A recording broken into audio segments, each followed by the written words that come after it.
Court ಚಾಟಿ ಬೀಸಿ ಆಗಿತ್ತು. ಇನ್ನೇನು ನಿನ್ನ ಕ್ರೈಮ್ ಡೈರಿಯ ಅಂತಿಮ ಹಂತದಲ್ಲಿದೆಯಾ? ಈಗ ನಿನ್ನ ಕಿವಿಯಾರೆ ಮತ್ತು ನಿನ್ನ ಪೊರ್ಕಿ ಗ್ಯಾಂಗ್ ಇದೆಯಲ್ಲ, ಅವರಿಗೆ ನಿನ್ನ ಸವಿ ಮುತ್ತುಗಳು, ನುಡಿ ಮುತ್ತುಗಳು, ನಿನ್ನ ಅಣಿಮುತ್ತುಗಳನ್ನು ಮಾನ್ಯ ನ್ಯಾಯಾಧೀಶರ ಬಗ್ಗೆ ನೀನು ಏನು ಮಾತಾಡಬಹುದು, ನೀನು ಎಂಥ ದೊಡ್ಡ ಪರಾಕ್ರಮಿ, ನೀನು ಎಂಥ ದೊಡ್ಡ ಇಂಟೆಲಿಜೆಂಟೋ ಅನ್ನೋದನ್ನು ತೋರಿಸಿದ್ಯಾ? ಅದನ್ನು ನಿಮ್ಮ ಮಾತಲ್ಲೇ ಕೇಳ್ಕೊಂಬರೋಮ್ಮೆ. Just plate. ಏನಿಲ್ಲ, ಏನಾಗುದಿಲ್ಲ, ಎಲ್ಲ ಸರಿ ಆಗ್ತದೆ. ನಾವು ನಾಳೆ ಮಾಡ್ಲಿ ಅವ್ರು ಏನ್ ಮಾಡಿದ್ರು ಸೌಜನ್ಯ ಅಂತೂ ಇವರನ್ನು ಮುಗಿಸುದಂತೂ 110 ಸತ್ಯ. ಬಟ್ ನಂಗೆ ಭಾಳ ಆಸೆ ಇತ್ತು, ಮಾಡಲೇಬೇಕು ಅನ್ನೋದು.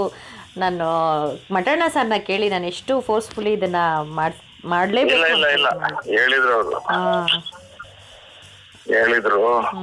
ನಾನು ಅವ್ರಿಗೆ ಫಸ್ಟ್ ಕೇಳಿದ್ದು, ಸರಿ ಈಗ ಅವರು ಆ ತಾಯಿಯವರೆಲ್ಲ ಹೇಗಿದ್ದಾರೆ, ಅವ್ರಿಗೆ ನೋವಾಯ್ತಾ ಅಂತ ಹೇಳಿ. ನೋವಂತೂ ಇರುವುದೇ. ಹೌದು, ಇಷ್ಟು ಒಳ್ಳೆ ಕಾರ್ಯಕ್ರಮವನ್ನು ಇವರು ಸುಮ್ಮನೆ ಏನು ಅಗತ್ಯ ಇದೆ. ಹೌದು ಅಲ್ಲ.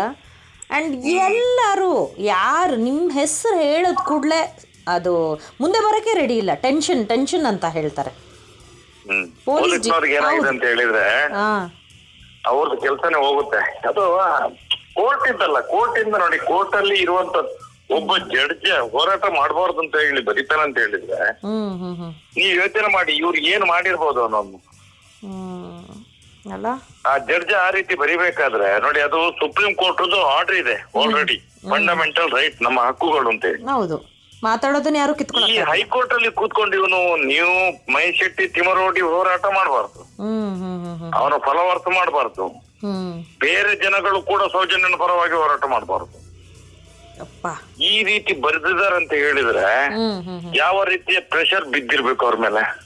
ಪರ್ಟಿಕ್ಯುಲರ್ ಆಗಿ ಸೌಜನ್ಯ ಮಾತ್ರ ಒಂದು. ಅದ್ರಲ್ಲಿ ಅವನು ಲಾಸ್ಟಿಗೆ ಅವನು ಏನೋ ಓಪನ್ ಕೋರ್ಟ್ ಅಲ್ಲಿ ಧರ್ಮಸ್ಥಳ ಅಂತ ಹೇಳಿದ ತಕ್ಷಣ ಅವರ ವಕೀಲರು ಮಾತಾಡ್ತಾ ಇದ್ದಾರೆ, ಎಲ್ಲ ಗೊತ್ತಾದ ತಕ್ಷಣ ಏನೋ ದೊಡ್ಡ ಜನಗಳು ಅಂತ ಹೇಳಿ ಅವ್ನಿಗೆ ಏನ್ ತಲೆ ಉಂಟಾ ಇಲ್ಲ ಗೊತ್ತಿಲ್ಲ, ತಲೆ ಒಳಗೆ ಸೆಗಣಿ ಉಂಟಾ ಏನಂತ ಗೊತ್ತಿಲ್ಲ, ಒಳಗಡೆ ಹೋದ ಮೇಲೆ ಗೊತ್ತಾಗಿದೆ ಅವನಿಗೆ. ಅಲ್ಲಿ ಬರ್ತಿದ್ದಾನೆ, ಇದೇ ಕೋರ್ಟ್ ಅಲ್ಲಿ ಇದನ್ನ ಚಾಲೆಂಜ್ ಮಾಡಿ ಅಂತ ಹೇಳಿ. ಅದೀಗ ಬರುವಾರ ಆಗ್ತದೆ, ಈಗ ನಾಳೆ ಸೋಮವಾರ ಮಂಗಳವಾರದಲ್ಲಿ ಆಗ್ತಾರೆ, ವೆಕೆಟ್ ಆಗ್ತದೆ. ಅದು ಅವ್ನು ಬಿಡ್ತಾನೆ, ಅದನ್ನು ಬಿಡದಿದ್ರೆ ಅವನ ಕುತ್ತಿಗೆಗೆ ಉರುಳಾಗ್ತದೆ. ಅದು ಈಗ ಉರುಳಾಗ್ತದೆ ಈಗ ಅದು. ಅವ್ನು ಹಾಗೆ ಅದು ಸುಪ್ರೀಂ ಕೋರ್ಟ್ ನ ಆರ್ಡರ್ ಅನ್ನು ಧಿಕ್ಕಾರ ಮಾಡಿ ಬರ್ದಿರುವಂತದ್ದು, ಫಂಡಮೆಂಟಲ್ ರೈಟ್ ಅನ್ನು ತುಂಡು ಮಾಡಿ ಬರ್ದಿರು.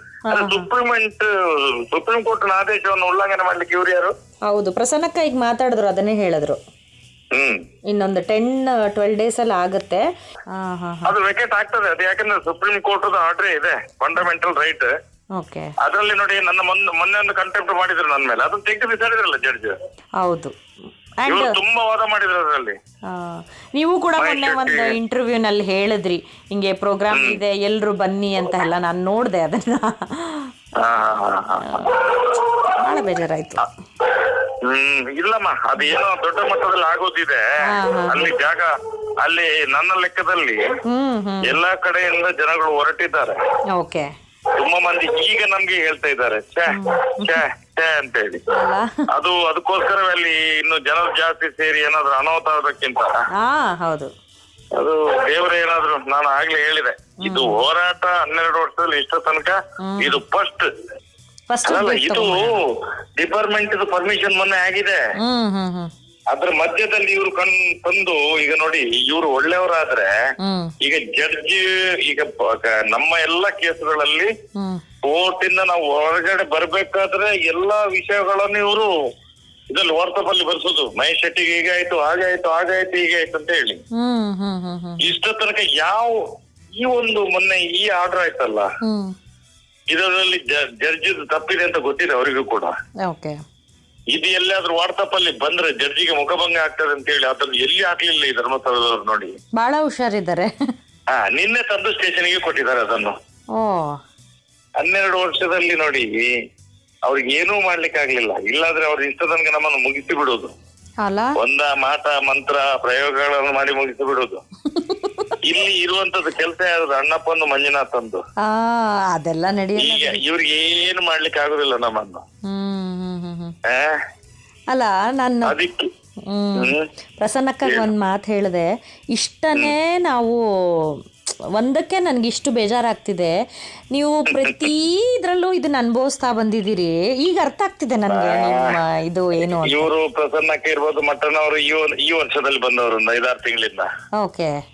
ನಾವು 12 ವರ್ಷದಿಂದ ಇದನ್ನು ಅನುಭವಿಸಿ ಇದು ನಮ್ಗೆ ಇದು ನೋವು ಅಂತ ಅನ್ಸುದಿಲ್ಲ.